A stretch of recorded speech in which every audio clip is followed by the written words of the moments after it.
Some $10 billion of Afghanistan's money remains out of reach for the Taliban because the United States won't allow it. The White House has said the reserves, which are held in the US, can't be released due to legal reasons and because the group is listed as a terror organization.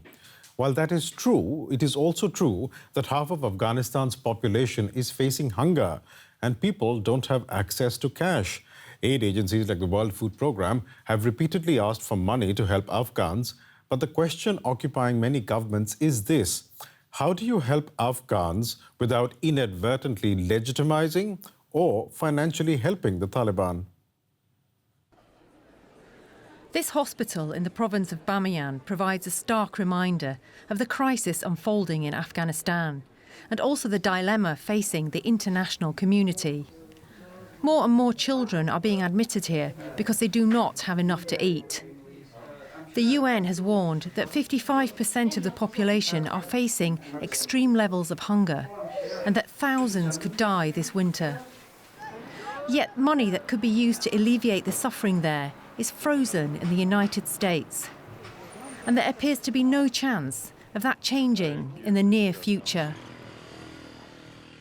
The United States continues to face difficult fundamental questions about how it might be able to make reserve funds available to directly benefit the people of Afghanistan while ensuring that the funds do not benefit the Taliban. When the Taliban took power in August, Washington blocked access to nearly $10 billion in Afghanistan's central bank reserves, held in the US. Other institutions, such as the IMF, also stopped dispersing aid to the country, citing a lack of clarity about the legitimacy of the new Taliban-led government. In a rare interview, the Afghan foreign minister pleaded with the US to change its position. He said despite stripping women of their rights and accusations that the Taliban summarily executes its opponents, his government can and should be trusted. I said it doesn't matter what. Making Afghanistan unstable or having a weak Afghan government is not in the interest of anyone. It will not benefit anyone. We are trying to have an Afghanistan which is not in conflict with anyone and would stand on its own 2 feet in the future. More humanitarian aid does appear to be on its way, and not just this offering from China, after the World Bank said it would transfer money directly to aid organisations, such as the World Food Programme and UNICEF. But while aware of the urgent needs facing Afghanistan, the US points out that the Taliban is a designated global terrorist group, and that this makes the issue of releasing funds to them both challenging and complicated. And joining me now for more is journalist Ali Latifi, who has reported on Afghanistan and from Afghanistan for years and now is in Doha. Ali, it's clear Afghans need help. Should the US release the nearly $10 billion in Afghan reserves it holds? Well, what people keep saying is that these reserves, this money that it adds up to, it belongs to the Afghan people. So it's not really up to the United States to decide what to do with that. Yes, it's being stored in the Federal Reserve, but that doesn't mean that they should be able to withhold it from the Afghan people who now more than ever really, really need it, because they're facing a massive hunger crisis. The value of the Afghani has dropped precipitously. There's no employment, there's no work, banks aren't able to function properly. So what a lot of people are saying is that, it's not really up to yes, it's being housed in the United States, but it's not really necessarily up to the United States who gets this money, when, why, or how. I suppose the main question that the US government and other governments are facing at the moment is, how do you help Afghans without legitimizing or inadvertently financially helping the Taliban? How does one do this? This is the issue, that it's been 5 months that they haven't been able to answer this question yet.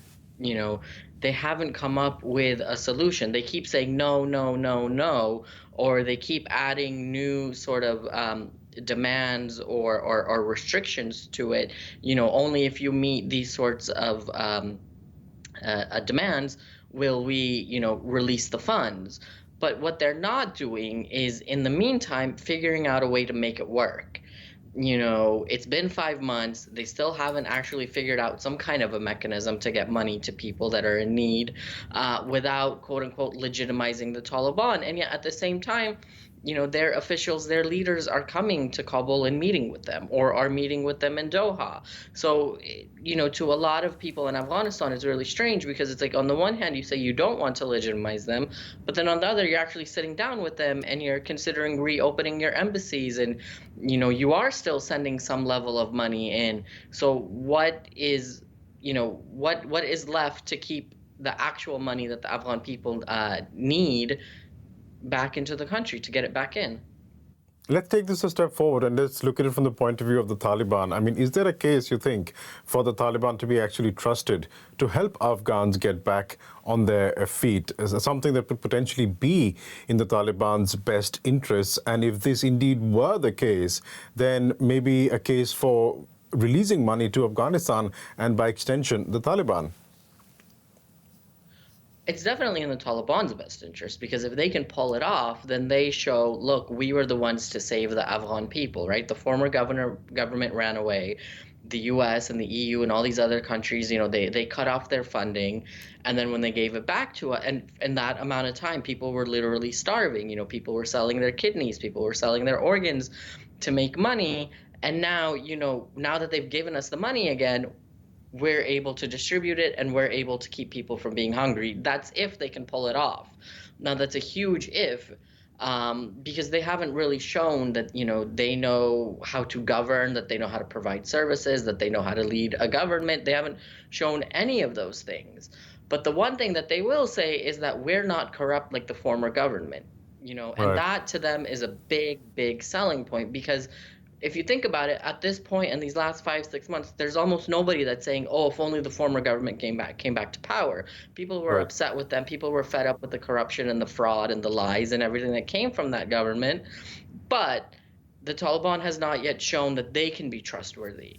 So it is a big test for them. And if they can pull it off, then they win because they say, look, we're not as fraudulent as the former government. And when you gave us that money, we were actually able to provide it to the people in need.